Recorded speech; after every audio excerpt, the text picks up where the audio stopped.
Assalamualaikum warahmatullahi wabarakatuh. Alhamdulillahi wa kafa, wassalatu wassalamu ala Sayyidina Muhammadin Mustafa wa ala alihi wa sahbihi ahli sidqi wal wafa. Amma ba'd.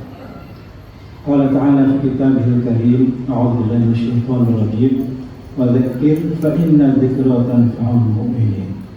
Dan bila peringatan, sungguh peringatan itu bermanfaat bagi orang-orang yang beriman. Sadaqallahu adzim.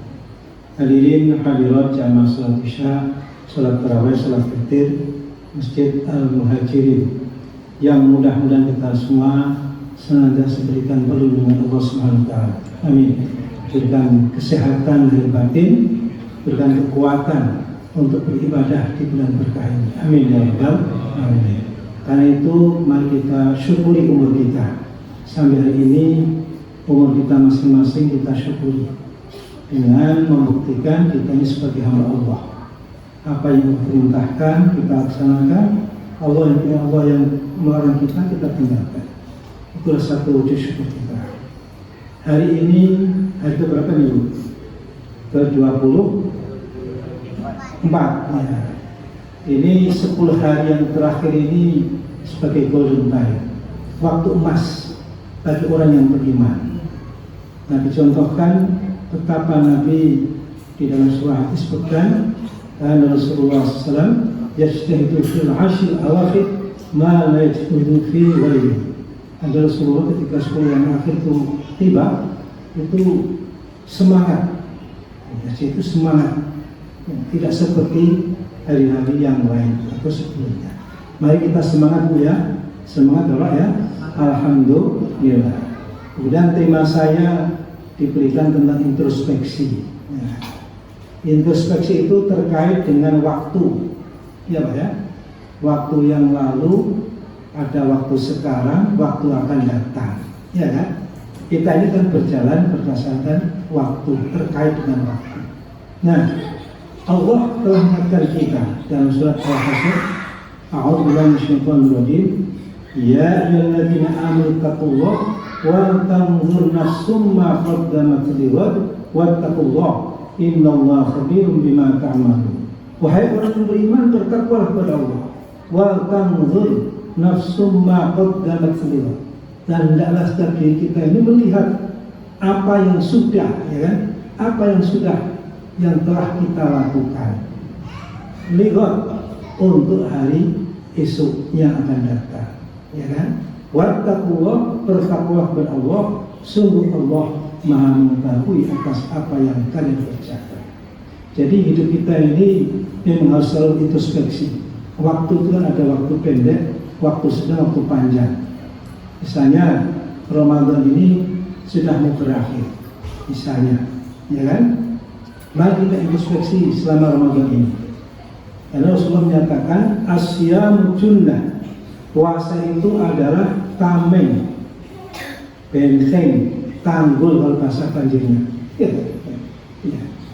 Kalau puasa ini kita bangun dengan baik, benteng kita bangun dengan betul-betul, dengan berkualitas, maka tanggul akan kokoh. Sampai kapan kira-kira? Tergantung tanggulnya dan yang air yang melalui tanggul. Hanya kemarin kita sama-sama tahu terjadi banjir karena katanya tanggulnya jebol. Puasa kita seperti itu. Puasa itu tanggul. Kalau bangunan puasa kita ini berkualitas, diharapkan kuat sampai puasa yang akan datang. Kalau di umur, ya kan? Tapi kalau bangunan puasa kita nggak kuat, tanggul kita nggak kuat, mungkin hari Syawal berapa hari sudah jebol.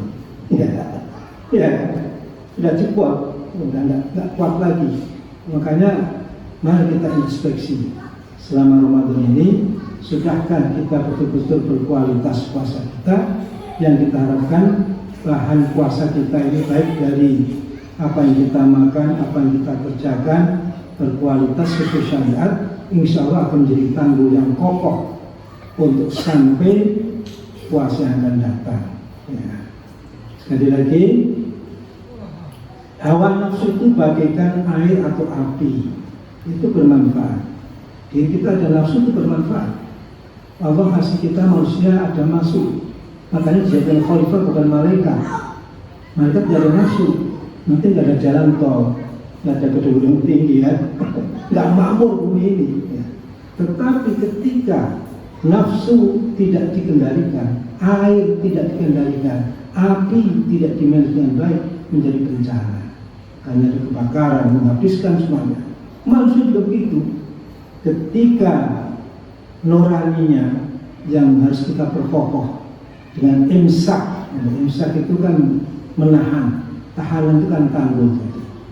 Kalau nuraninya, imannya kokoh, kemudian tangguhnya kokoh, nafsu kita akan bermanfaat. Tentunya akan membawa rahmat bagi siapapun, nafsu kita ya. Tapi kalau nggak kuat, ya, nafsu seperti api dan air tadi menghabiskan segala-galanya.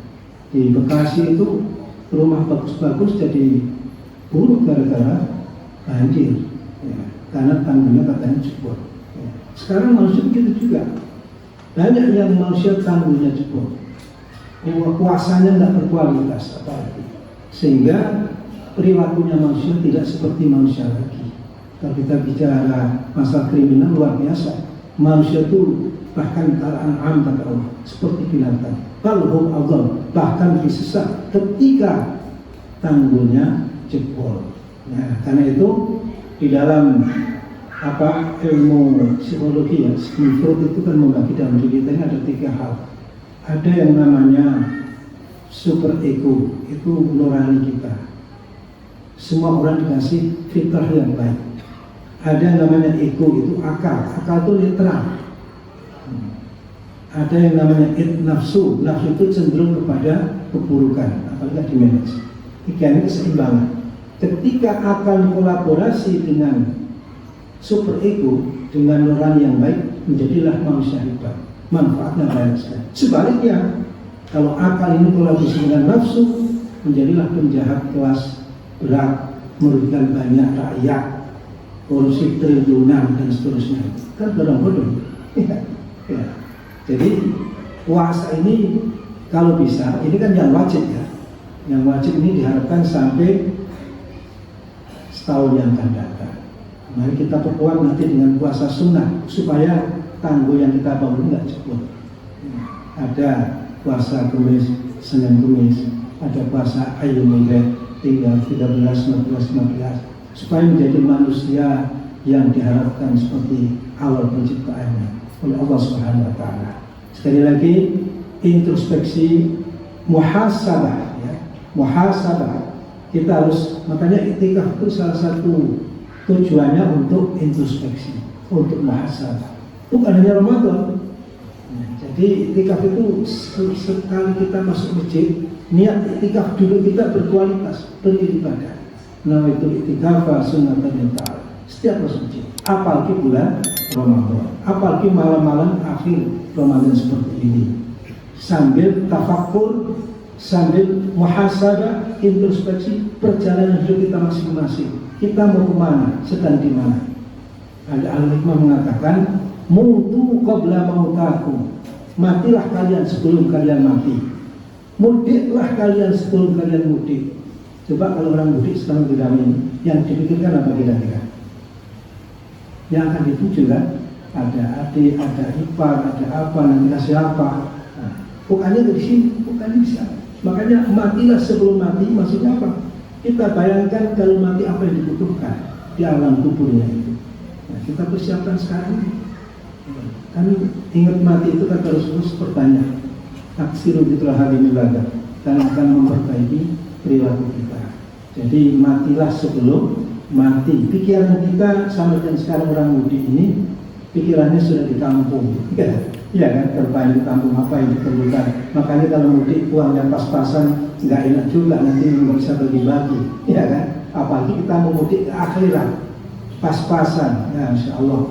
Makanya mari kita berpikir seperti itu, karena kita ini terbatas hidup kita. Kata Rasulullah ya, hidup ini kal musafir, seperti orang yang lagi berjalan. Ya, kemudian apa itu istadalla tahta syajar, karena hujan berteduh di bawah pohon. ya kan? Hujan. Sumaroha wa terka. Setelah hujan reda, orang pakai motor gitu ya. Kalau pakai mobil ya terus saja kan. Nah, ini ibaratnya orang musafir pakai motor atau jalan kaki. Nah, kemudian hujan tertutup di bawah pohon. Setelah selesai hujan, sumaroha wa terka. Kemudian jalan lagi. Dunia seperti itu. Itu pendeknya memang. Apalagi usia umat Muhammad, ya kan? Rata-rata kata Rasulullah, amal umati baina sittin wa sab'in wa qalil minhum man jawaza adzal. Umur umat itu antara 60 sampai 70. Yang lebih itu sedikit. Jadi termasuk makhluk langka. Mungkin sekarang yang langka ini yang 78, yang 80 sudah sedikit ya.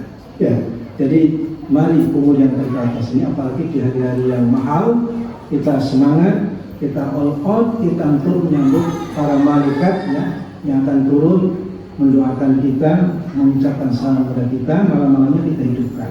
Mudah-mudahan kita mendapatkan itu, karena itu adalah bekal yang luar biasa. Allah berikan satu malam dirinya lebih baik, bukan sama, khairun min alfi syahr, lebih baik daripada yang 83 tahun. Sekarang cara bisa sampai di situ.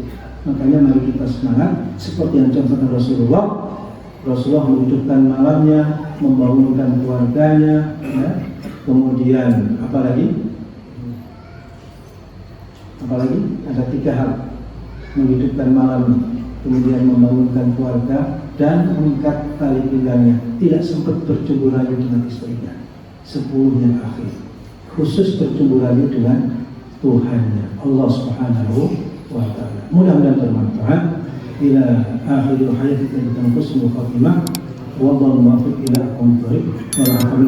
Wassalamualaikum warahmatullahi wabarakatuh.